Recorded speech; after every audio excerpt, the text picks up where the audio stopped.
گزشتہ جمعہ کو سوال و جواب میں اہل تشیع کے ایک بہت صاحب علم گزرے ہیں، ہم نے ان کی تعریف کی تھی۔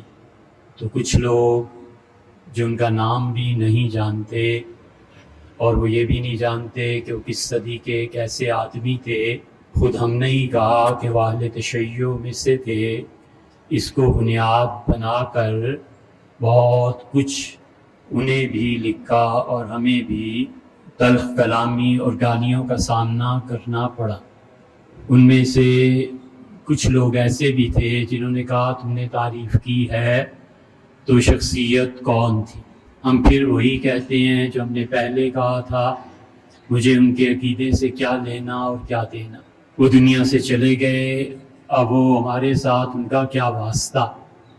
لیکن دیکھو اللہ نے کہا وَلَا يَجْرِمَنَّكُمْ شَنَآنُ قَوْمٍ، کسی بھی قوم کے باشندوں سے تمہیں ایسا سلوک نہیں کرنا چاہیے، الا اللہ تعدلوا، کہ تم ان سے انصاف نہ کرو، اعدلوا، اپنے دشمنوں سے بھی انصاف کرو، هو اقرب للتقوی، یہ تقوی کے قریب ترین چیز ہے۔ تو اہل تشیع میں سے ہیں، لیکن کیا خدا مجھے اجازت دیتا ہے کہ میں نے گالیاں دوں؟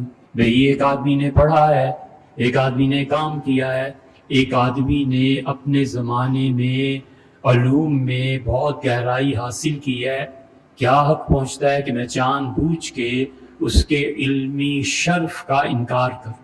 عاقبت برباد کرنی ہے، ہمیں تو اس سے بہت خوف آتا ہے، باقی آپ کی مرضی۔